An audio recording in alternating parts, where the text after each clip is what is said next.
Hello, and welcome to another episode of Needle Stack. I'm AJ Nash. I've got, 20 some odd years experience in the intelligence community. I've been in the private sector now for about a decade. I build intel programs. I do a lot of talk shows like this, thought leadership, all the things that people talk about in this industry. And I'm excited to be here today. I was, as always, co-host Rob Vamosi. Rob, you want to talk to the people? Sure. Since you already introduced me, I'm Robert Mosey. I still have my CISSP, and I've dabbled a little bit in the topic that we're going to talk about today, which is how intelligence can benefit financial services. That's right. And today our guest is Teresa Walsh. Teresa and I go back a few years, and she's an expert in the intelligence topics that we're going to talk about today, going all the way back to her days at NCIS a couple decades ago now. She's got 20 plus years experience. She's been in the private sector now for over a decade. She's done defense contracting, and primarily, I think for the last decade or so, been in the financial sector. So we're going to talk a lot about intelligence and how it relates to the financial sector specifically. Teresa, anything you want to add to that bio? Yeah, it makes me sound very old, actually, but, really just, happy to be here. And yes, coming with private and public sector experience, and hopefully that lends to a good conversation. Absolutely. You're definitely not old. You're just, you know a lot. That's all there is to it. You started at a very young age, as I understand. You were 7 or 8 when you got into professional work. So fresh into kindergarten. Yes. That's right. Much younger than myself. NCIS really recruits them young these days. So no, it's great to have you on. I appreciate it. I haven't talked to you in a bit. So it's nice to be able to get a chance to see you and chat. And we're going to have a really cool conversation about intel and how it relates to the financial sector. I know I spent time in finance as well, but today it's more about learning all the things you've learned in your decade plus in finance, and like you said, bringing in the government experience will help mesh those pieces together. So let's jump right into the conversation today. Rob, what do you got for the first question, man? I think you're teeing us off. Yeah. So when I think of intelligence, I think of know your customer, getting that background that's necessary. So beyond KYC, how can intelligence help financial services?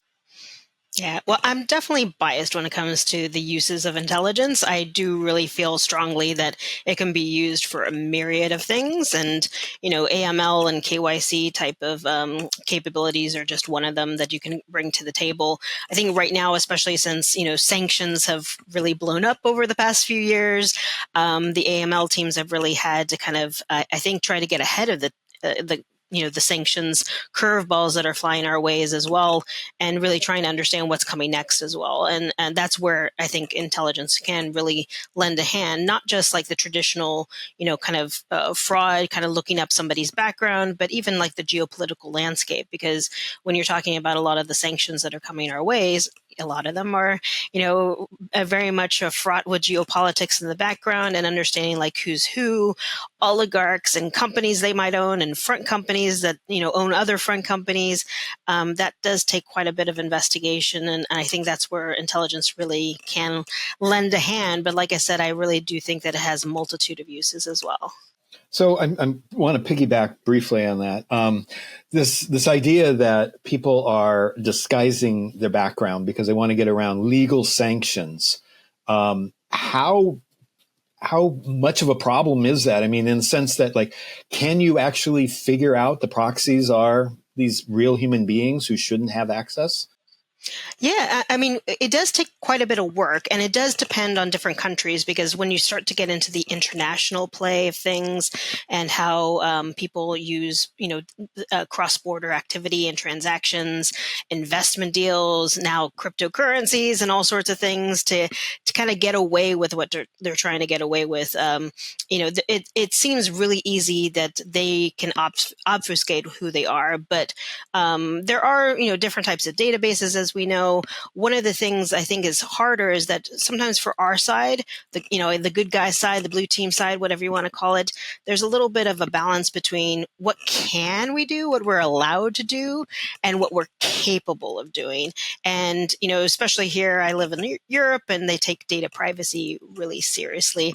And a lot of times, sometimes we end up getting a little bit of a roadblock because of privacy. And, you're sitting there going, but I need to figure out this puzzle piece. I need to figure out how it all links together, but it's hiding behind a veil of privacy. And we're still trying to figure out how to get through that. And, I have seen a few projects being propped up over the past few years, especially to try to, how does, even banks talk to things like a company registration database in a country, and how do they verify who the person is? Is this person really in charge of this company? Maybe the company really exists, but is this person really the one in charge of it? And then are they really the ones behind it? And then how trustworthy, how legitimate is this company? So you end up starting to kind of go through a web, a labyrinth maybe of databases, just trying to figure it all out. I do think that you still can, but it just depends on how much access you have and probably also how much time you have as well. Yeah, those are really interesting points. One of them I wanted to dig in on that you mentioned. So you talked about the difference between being in Europe, for instance, and some of the data privacy laws and requirements versus other countries, the US and others. So I want to dive into that a little bit. Like how, when you're building an intel program, and you've been working on both sides of the ocean, right? So how does that play into it in determining, what are you able to get? If you're talking about building an Intel program, you can build Intel requirements. We all do that. But are there limits on some of the requirements? Like, hey, we need this, but then again, we also have to put a caveat. We can't get this for legal reasons. Are you able to work with third-party vendors to, I don't want to say get around the law, that would sound negative, but to acquire things in a legal fashion that are required to finish, building the puzzles you're trying to build? What do you see as the big differences between building Intel programs for the financial sector in the European space versus, say, the US? I think one of the biggest things is actually budget. I do tend to see that a lot of the budgets especially for the cyber teams, tend to be much smaller in Europe than they are in America. That does affect everything. As you know, intelligence is not cheap. Database access is not cheap. And so if you're sitting there going, should I spend 6 figures here? Should I spend 6 figures there? And maybe I don't even have 6 figures to start with. And so you're kind of sitting there trying to figure out, what can you even get? I've worked for a nonprofit before, and so sometimes we get a little bit of special allowances, but for most private sector companies, you're going to be paying full ticket price. And, that will limit what you can have access to. That being said, there's a lot of open source material out there. And even some of the things that we were already talking about, like some of the company databases, a lot of the times they're open source information. Maybe the APIs aren't open source aren't free, but if you just kind of like fat finger the searches in, that might be free. And so sometimes if you can be a little bit creative and a little bit on a shoestring budget, you could probably get away with it. But again, that adds time. That adds a lot more time to an analyst day. Instead of using a nice friendly API to pull what they need, they're sitting there doing multiple searches from multiple websites every single day. And I've been there in the past where maybe I didn't get a budget for a lovely tool that I wanted, but there was some sort of free access. Maybe it was limit 5 searches a day or something like that, but you still make the most of it. And so for me, I'm still kind of like a traditional analyst where I start with the requirement and then you just figure out how to address that requirement, whether it's adding on several hours in your day, adding on free tools, or begging a friend to try to help you out and trying to figure out how can you start partnerships. But that's also where I've always been very passionate about reaching out externally as well, because I do feel like we can't do this alone. And I think that most analysts out there, if we're trying to solve a puzzle, probably there's a lot of other people trying to solve the exact same puzzle. So if you just can connect with them, maybe they actually have some of the accesses that you need. And then also you can crowdsource some of your findings together. Yeah, it was exactly what I was going to ask about. As you were talking through the challenges, right? Especially the budget challenge, as you mentioned, like a lot of places don't have even that first 6 figures. We talk about trying to get the right vendors and the right tools in place, and to build a reasonably solid Intel program is a few $1 million a year, basically, in terms of personnel, in terms of tools. You can be more or less, obviously people can debate this, but I would say I've done it in the past for, 2.3 to 3.2 million, something like that. But if you don't have 100,000, like you're, aside from yourself, then clearly that's very limiting, right? So it gets into some of the free tools you talked about and free accesses. But I think the big piece was it takes a village, right? The whole idea of teamwork and community and working together. As you said, I've never worked a problem yet that somebody hadn't already either been working or wasn't working concurrently. We're all trying to solve the same problems, right? There's the same adversaries, the same challenges. So how important is it in your mind to build good, friendly networks, to be able to reach out to people quietly and say, hey, can you help me with this? Can you help me with that? How big of a part of that role is it for you to have these friendly networks and be able to reach out to people when you need things? Yeah, for me, it's essential because I will be the first to say I don't know everything, and I can't possibly ever know everything. And I want to meet people who know more than I do. I want to meet people who have expertise in areas that I don't have that expertise in, and being able to make that connection and just kind of saying, "Hey, how does this work?" Or you've been looking into this, and what are your thoughts about it? That is essential to me because it makes you feel not alone in this as well. Because if you kind of let's say you're a team of one, and I've met many, many teams out there that are just one person, maybe even just part time looking at the problem. And, they're sitting there going, oh my gosh, this is too much. How in the world do I handle this? And really the answer is you have to network. You have to find the people around you that does know it. And then your focus can be, what your company needs. What do you need to get from your stakeholder requirements, back out to them. And then all that research, maybe all the collection, maybe even some of the analysis can be done by other people as well. And then your job is really kind of translation at that point, translation it for your company and for the stakeholder you're trying to deliver it to. So for me, I can't imagine living without it. Even in the public sector side, I was a very strong proponent of those types of networks. We had something kind of similar back in the day. We called it A-Space, Analytical Space. Oh yeah, Analyst I Space. Do you remember remember that? A-Space. Oh my God, I do remember Yeah, A-Space. I remember when it was yeah. new. That's how old I am. It was brand new at the Yep. time, and I was one of the stars. I had my little Nice. badge and everything Oh, nice.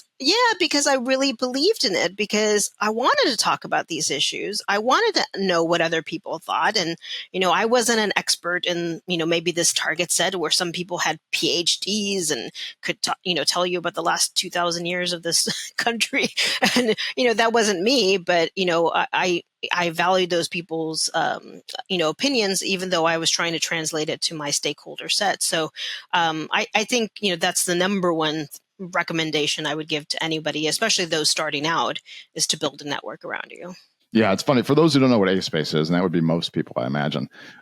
This was back a long time ago now, on cleared environments. This isn't classified as far as I know, and if it is, I'm sorry, government. But they launched. We were trying to do more collaboration. This is post 9/11, that time of era. We were trying to figure out a way for better collaboration in the intelligence community, and so this concept of A-Space was launched, which is sort of like MySpace on the top high side. Yeah, on the high side. Yeah, without the dating, without the things that might be considered inappropriate. At least they were kept privately. But it was a concept on more intel sharing, and so it was for the government kind of a big leap forward at the time, frankly, to have this sort of concept, right?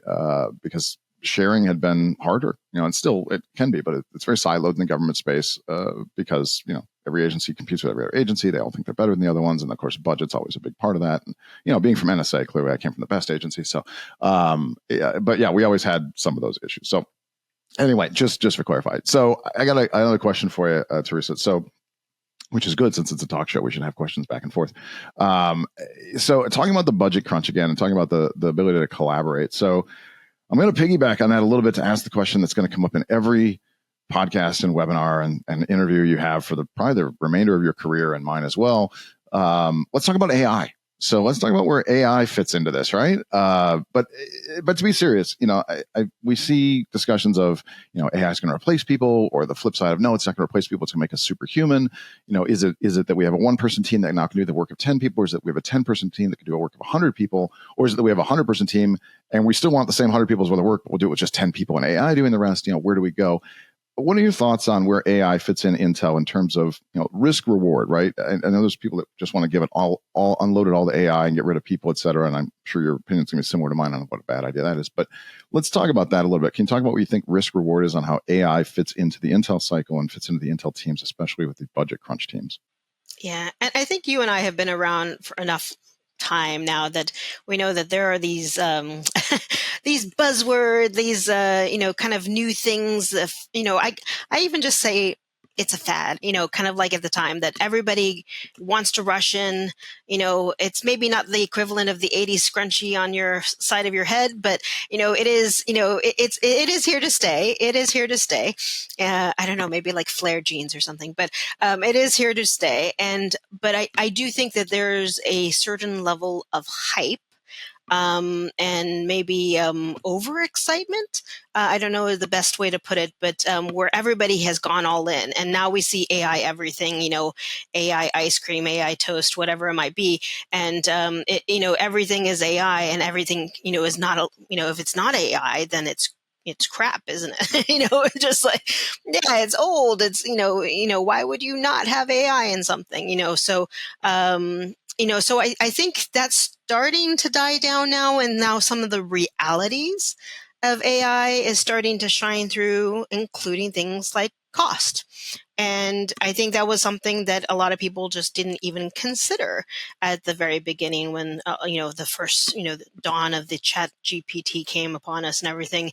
But, of course, those days I heard the same thing that you did is, well, there goes the threat intel analyst job.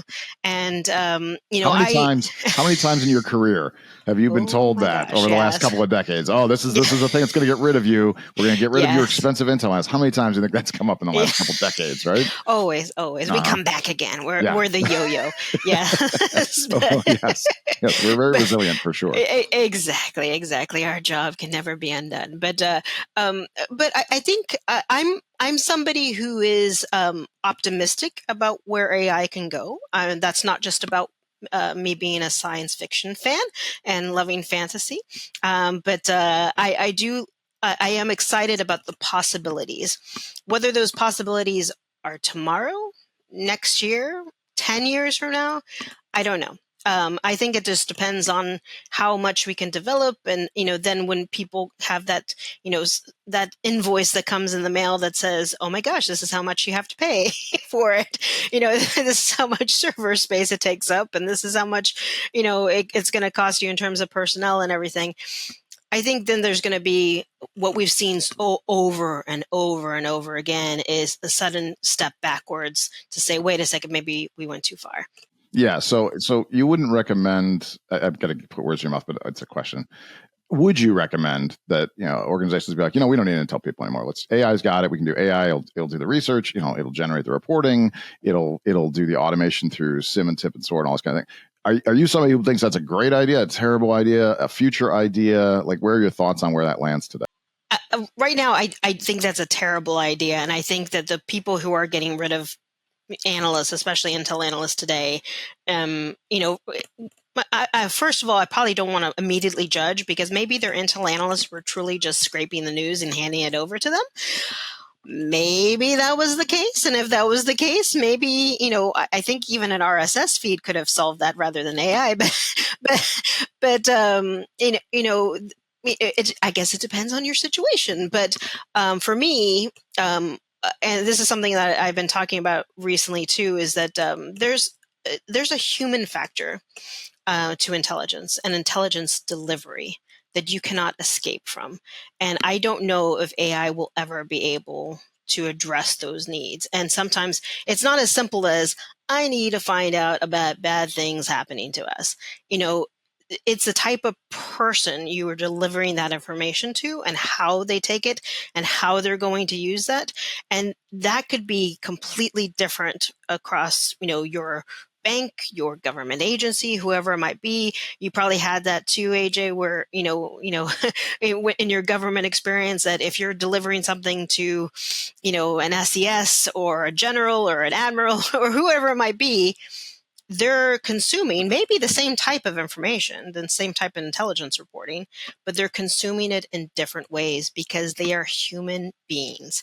And I think that takes another human being to understand how to deliver those requirements to their stakeholder.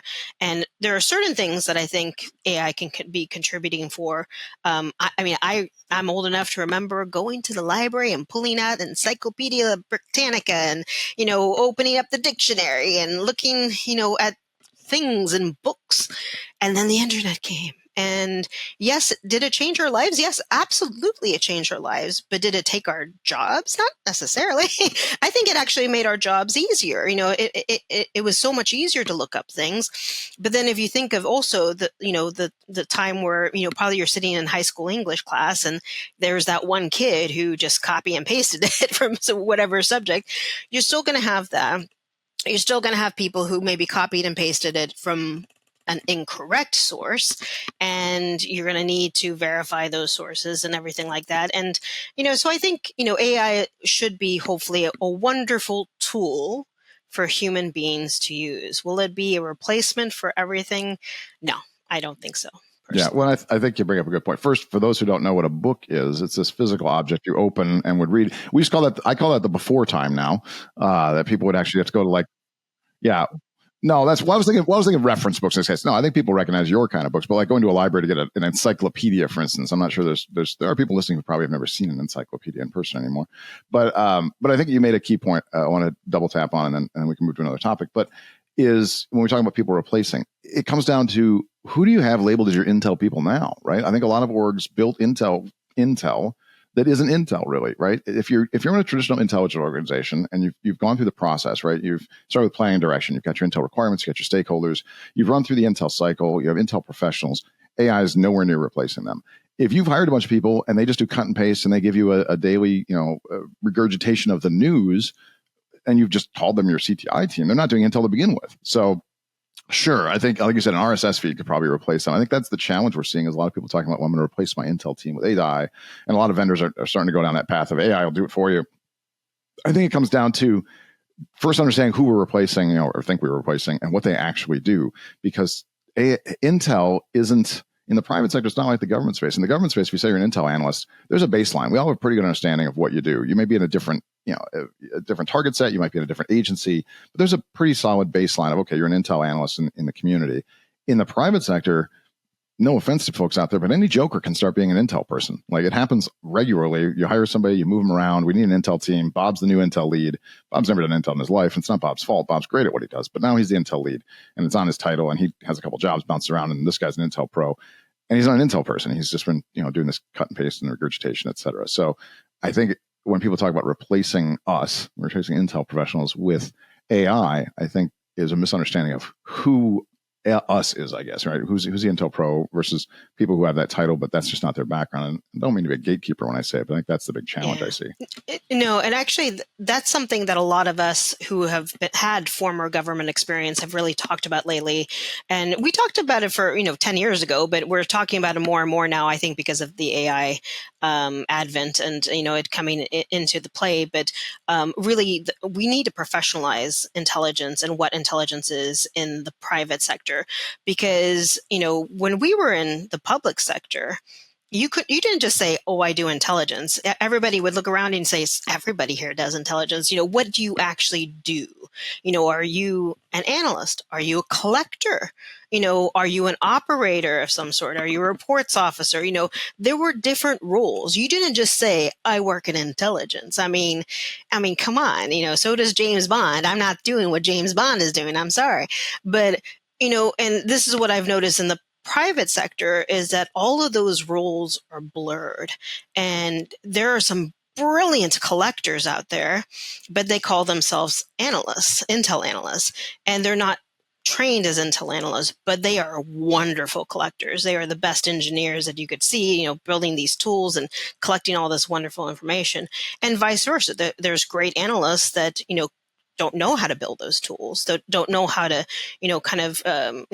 scrape, different types of sites, maybe, even, draw personas and infiltrate, underground forums and things like that. We all have different skill sets. And in the public sector, that was understood, that was recognized, that was celebrated, that was trained as well. We don't have any of that in the private sector. We're just intelligence, and that's acceptable.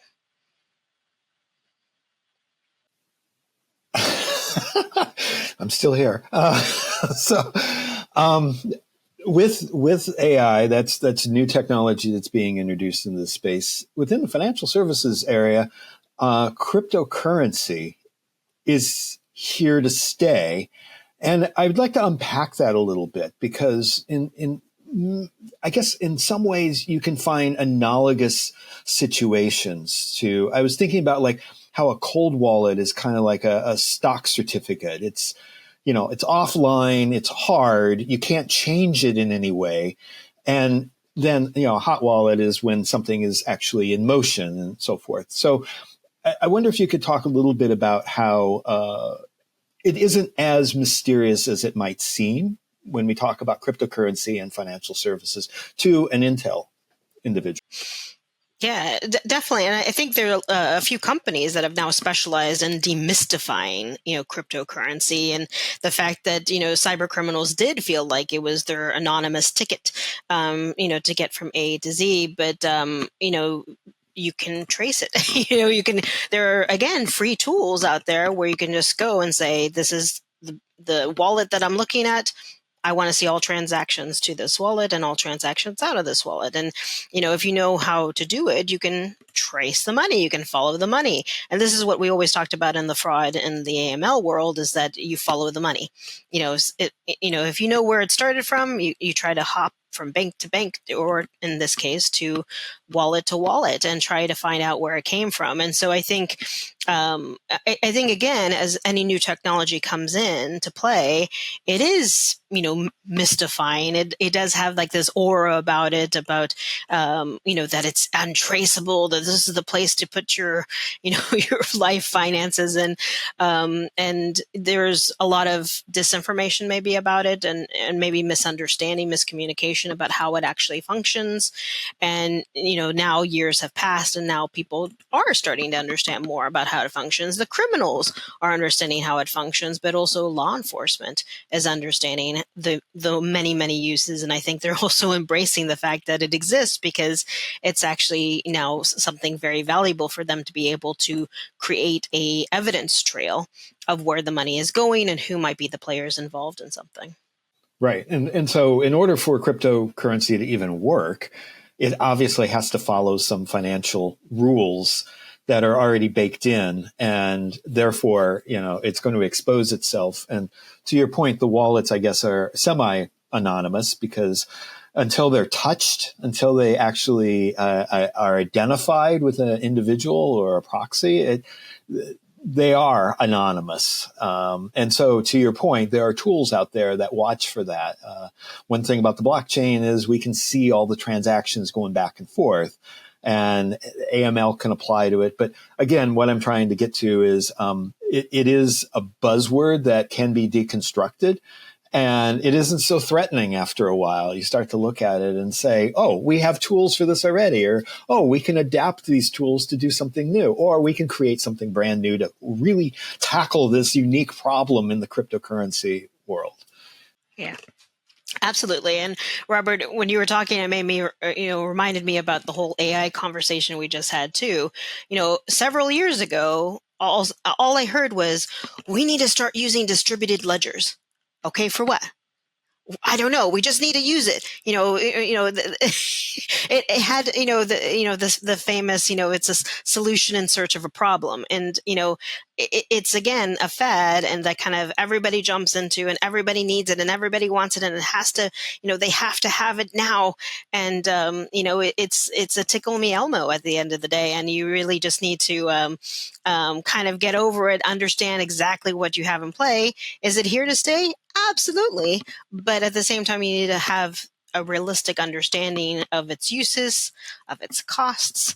And just like for the normal everyday user, it took them a while to realize that if you put all your money in crypto and it gets stolen, there's not that much you could do to get it back.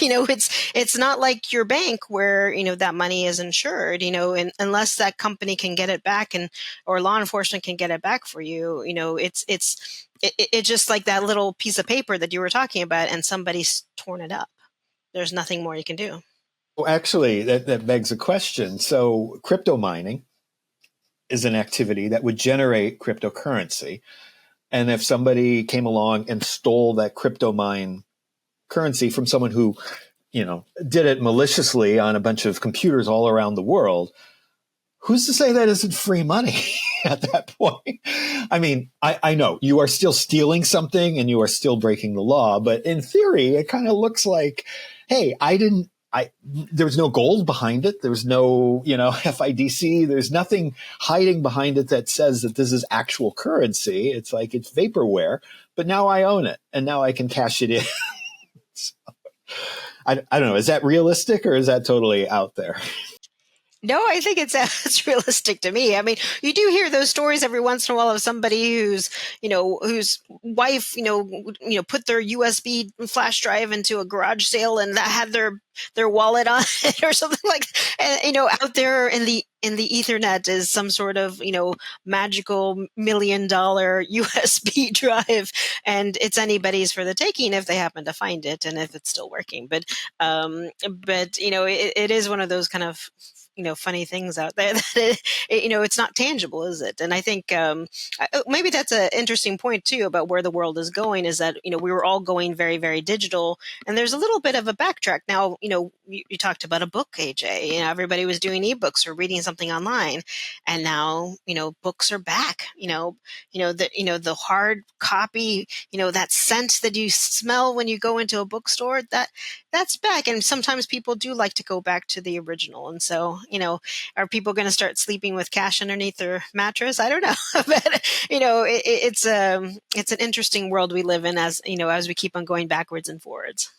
Yeah. I mean, when you talk about the crypto piece, like you said, it seems secure, but in a way it's not. I mean, listen, it's the most secure thing would be, talking to somebody directly, person to person, cash exchange. That still can't be tracked. There's no chips on, currency, et cetera.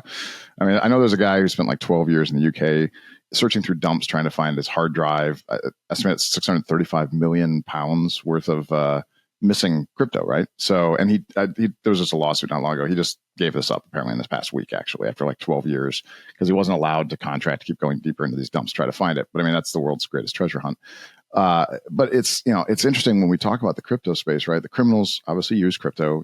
It's beneficial in terms of speed of transfer, and like I said, it's anonymous until you touch something. Eventually, you have to cash it out. So if somebody follows it long enough, eventually it has to touch an outside entity, because crypto in and of itself, unless you keep it in that space, keep transactions through crypto and it's all virtual transactions. If you ever want to turn it into money, if you want to buy real estate, you want to buy a product, something, tangible, it's going to have to come out at some point. And so you just watch and wait. So it isn't a hidden currency forever. And, as Rob mentioned, like if it's stolen, what are you going to do? Who are you going to call? You're not calling the cops. You're not calling, there's no Better Business Bureau to complain to about somebody's bad, dealings. I think it's interesting. We see stories of like people, crypto mining. You infiltrate a company like a big bank or something like that, and you set up crypto mining on their systems, right? So using their energy and their resources. I suppose in theory, if you're the bank and you discover that, you could hijack the system and keep the crypto. So, I mean, I don't know if I haven't seen that happen, but I suppose the risk criminals should take into account, when they're going through that. So, switching off of crypto for a minute, though, we've talked AI and crypto. We're hitting all the buzzwords, which is really important. This will be good for SEO later on for the podcast. But let's go a little bit further on like Intel organization. I want to talk maturity for a minute. Like, you've been doing this a long time. You build programs. You've helped a lot of people build programs. I know that you've worked with a lot of organizations around the world. What are your thoughts on where we are, say, now versus, I don't know, 5-10 years ago in the private sector, and where people still need to focus going forward on how to build legitimate professionalized intelligence programs, and how to measure that maturity?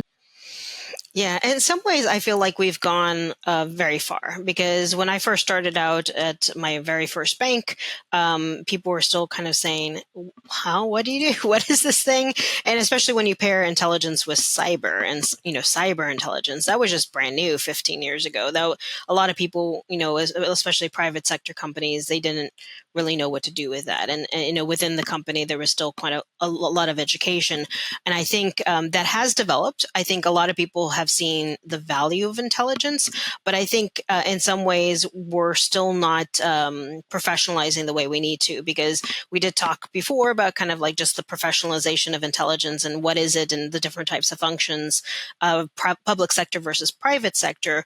But also, now that everybody sees it and everybody wants it, you almost have, like, within internal companies themselves, like competing intelligence teams, and because everybody wants their own intelligence team. And I think this is where you start to end up having a little bit of a bifurcation of resources, because you you're basically duplicating effort internally. And in some cases, maybe that's necessary. I mean, in the public sector, for instance, we had redundancy for a reason. There was sometimes a need to know of why we had redundant groups.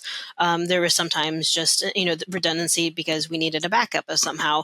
But in a lot of the private sector companies, I don't know if they can afford the redundancy. And I remember one of the first banks I worked at, there was like a dawning realization that, wait a second, there are other Intel teams inside the bank. And we had to figure out who each other were. And we realized that there were some cases that we were working on the exact same thing.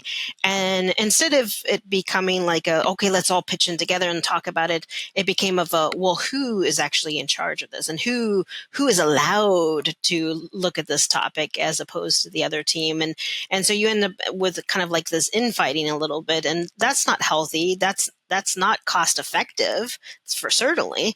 And I think that now I see a lot of companies starting to push towards this kind of holistic intelligence approach to say, well, it's not just cyber, it's cyber and fraud and geopolitics and all sorts of things. And I think, AJ, correct me if I'm wrong, but were you the one who coined the whole chief intelligence officer concept? Yeah, that one's me. Thanks. I appreciate it. It's good because I probably would have called it out otherwise. So it feels better when somebody does it for me. Yeah, that's exactly when you were talking. That's what I was thinking. It's like, yeah, that's what we talked about doing this chief intelligence officer, the CINO role, because you want to raise it up, right? You don't want to have little orgs running off on their own, having these redundant projects going, because you're wasting time and energy and money, as you said, and you may be going the wrong directions. As opposed to, if you can elevate this up, at the C level, then you have, much like we had in the U.S. government intel with ODNI. Basically, that was the concept I went off of, was we need to build the private sector version of that. You have, Office of Director of National Intelligence. So you have one Intel Pro that reports directly to the boss, to the CEO, and then everything flows underneath, and it all ties together, right? You get the intel requirements for the entire org, and I'm thrilled that you are familiar with it and that it helped you, because I still believe in it. I think we need to push more for it, and we still haven't seen enough of it yet. And then from there, you're able to really gauge maturity of an organization across the whole org, because everything's unified and everything's about the entire org's intel requirements, not just the one little silo you've got. So yeah, thanks for the shout out on it. I appreciate that. Listen, we're going to run a little out of time on this one. Unfortunately, there's more I want to dig into. We'll probably have you back to have another discussion, because I do want to talk more about this. I mean, you're an expert. We could do this for hours, but we found that people won't listen for hours at one chunk, as it turns out. So we may have to break it up and do some more. But I wanted to thank you for coming on. I want to kind of close this one out with. We talked a little bit about the importance of building intel programs and maturity and elevating that. We talked about where AI fits in, and that it won't replace people, but it's a great tool. We of course talked about crypto, because you have to in the financial space, and where that fits in. So I think we hit the biggest, most important topics, which is cool. Is there anything you want to add before we close up the show today? Yeah, I think we can talk about intelligence professionalization in the private sector for hours, but I think people should talk about it for hours, because I think it's something that needs to be discussed. It needs to be enhanced. It needs to have a home, because if we're starting to talk about AI replacing human analysts or engineers or whoever it might be, that you can just have AI write your code and blah blah blah. It just it's not where we need to be as a sector. And so I think we have to have these conversations for the sake of our profession, and, really trying to help these companies understand whether or not they might be making a decision that will backfire horrifically and cause them to even spend more money in the future. Yeah, exactly. Smart words from a smart woman. I appreciate you coming on, Teresa. Thanks for spending the time with us today. I know you're very busy, so I appreciate it. We'll definitely have you back on to talk the professionalization, that deeper discussion about how to do professionalization in Intel, because I think it deserves its own show, and you're much better at talking about it than I am. So, but I want to thank you for taking the time. I really appreciate you coming on. And it's been great to have you here today. It's nice to see you. I haven't seen you in a while, so I appreciate you coming in today. And thank you, Teresa, for joining us today. You can learn more about Teresa in our show notes, where you can also find transcripts and other podcast information. Visit authenticate.com/needlestack. That's authentic with the number 8.com/needlestack. And there's a comment button on that page. So please let us know what you like and what you don't like. AJ actually reads these, I know. because I've heard him comment on it. So be sure to let us know your thoughts there, but also on social media, where you can find us on Mastodon, Blue Sky, and elsewhere. You can find us at Needlestack Pod. And this is also very important. Be sure to like and subscribe wherever you're listening to us or watching us today. We appreciate you taking the time, and we don't want you to miss future episodes. So, any closing words, AJ? Not for me. I appreciate it. Like you said, thanks everybody for listening and watching. Please keep telling people how great the show is if you like it, and if you don't, please don't tell anybody anything. And again, thanks, Teresa. Any last words from you, and we'll get out of here. I know it was a great conversation and it passed by, so I hope to be back for more. Thanks so much, guys. Thank you.